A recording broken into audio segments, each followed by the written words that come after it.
अगर आपने इसका पहला पार्ट नहीं देखा है तो पहले उसे देखिए तो ही आपको ये पार्ट समझ आएगा। तो जैसा कि हमने पिछले पार्ट में देखा, थंडरबोल्ट रॉस अपने आर्मी को सुपर सोल्जर सीरम देना चाहते थे ताकि उनकी आर्मी दुश्मनों से लड़ पाए। और सुपर सोल्जर सीरम बनाने के लिए उन्होंने ब्रूस बैनर को हायर किया था कि इससे वो अपने सोल्जर्स को ताकतवर बनाना चाहते थे। ये फॉर्मूला वो अकेला नहीं बना सकता था, इसलिए उसने बेटी रोज से मदद ली थी जो कि थंडरबोल्ट रोज की ही बेटी है। ये एक्सपेरिमेंट किसी का भी घाव जल्दी भर सकता था, लेकिन इस एक्सपेरिमेंट में अब भी कुछ कमियां थी। और एक दिन वो गलती से गामा रेडिएशन में गिर गया था और गामा रेडिएशन के सहारे वो हल्क बन जाता है। हल्क एक ऐसा मॉन्स्टर है जो सिर्फ तभी बाहर आ सकता है जब ब्रूस बैनर काफी ज्यादा टेंशन में आ जाए या फिर उसे काफी ज्यादा गुस्सा आ जाए। 2003 में उसने काफी ज्यादा तबाही मचाई थी, इसलिए थंडरबोल्ट रॉस उसके पीछे पड़े हुए थे ताकि वो ब्रूस बैनर का डीएनए अपने सोल्जर्स में डाल सके। ब्रूस बैनर जब नॉर्मल हो जाता है तब ब्रूस बैनर उन्हें साफ साफ मना कर देता है और वहाँ से भाग जाता है, क्योंकि सिर्फ ब्रूस बैनर ही जानता था कि उसका डीएनए कितनी ज्यादा तबाही मचा सकता है, जिसकी वजह से यूएस गवर्नमेंट उसके पीछे पड़ जाती है, लेकिन वो किसी को भी नहीं मिल पाता। इसी दौरान उसने हल्क बन के काफी जगह तबाही भी मचा दी थी। अब कुछ टाइम बाद वो ब्राजील जाता है और वहाँ जूस की फैक्ट्री में काम करने लग जाता है। साथ ही वो मेडिटेशन और योगा के सहारे अपने आप को शांत रखने की कोशिश कर रहा था और वो 5 महीने तक हल्क को बाहर नहीं आने देता। लेकिन वो हल्क को परमानेंटली खत्म करना चाहता था, इसलिए उसने इंटरनेट पर मिस्टर ग्लू नाम के एक साइंटिस्ट से मदद ली, लेकिन उसने दिया हर एक इलाज फेल हो रहा था। मिस्टर ग्लू उससे मिलने के बाद ही उसे ठीक कर सकता था।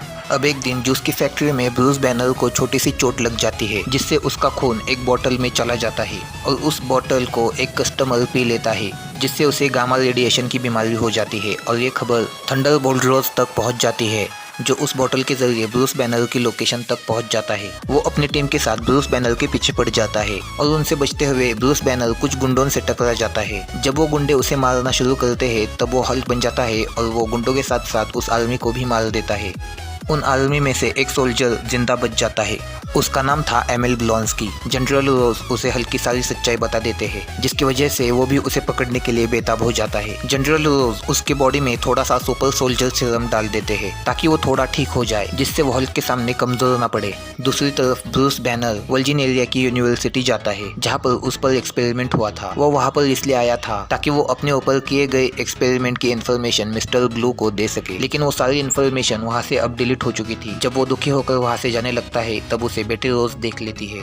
बेटी रोज के पास उन फाइल्स की कॉपी थी जो ब्रूस को चाहिए थी। अगले दिन जब वो उस शहर से जाने लगता है तब उस पर मिलिट्री का हमला होता है, जिससे वो हल्क में ट्रांसफॉर्म हो जाता है। वो वहाँ काफी सोल्जर्स को मार देता है और वो एमिल ब्लॉन्स्की को एक किक में ही पछाड़ देता है। फिर हल्क बेटी को लेकर वहाँ से भाग जाता है और जब वो नॉर्मल होता है तब वो मिस्टर ब्लू से कांटेक्ट करता है, जो उन्हें न्यूयॉर्क आने के लिए कहता है। फिर ब्रूस और बेटी उसे न्यूयॉर्क मिलने के लिए चले जाते हैं। मिस्टर ब्लू असल में एक बायोलॉजिस्ट था। दूसरी तरफ ब्लॉन्स्की सुपर सोल्जर सीरम की वजह से वापस ठीक हो जाता है, जिसके बाद जनरल रोज उसके बॉडी में थोड़ा और सीरम डाल देते हैं, लेकिन इस बार वो सीरम थोड़े साइड इफेक्ट दिखाना शुरू कर देता है। इससे ब्लॉन्स्की की बॉडी डिफॉर्म होने लग जाती है और वो थोड़ा पागल बनने लगता है, लेकिन वो इसके बारे में किसी को कुछ नहीं बताता। दूसरी तरफ जनरल रोज इंटरनेट के जरिए उन दोनों का पता लगा लेते हैं। उधर मिस्टर ब्लू अपना बनाया हुआ एंटीडोट उसकी बॉडी में इंजेक्ट कर देता है, जिससे वो नॉर्मल हो जाता है, लेकिन वो उसे कहता है कि अभी तक वो परमानेंटली ठीक नहीं हुआ है, इसलिए उसे बार बार एंटीडोट लेना होगा। मिस्टर ब्लू ने उसके बॉडी के सैंपल्स अपने पास रख लिए थे, लेकिन ब्रूस उन दवाइयों को खत्म करना चाहता था क्योंकि गवर्नमेंट उसके डीएनए के पीछे पड़ी हुई है।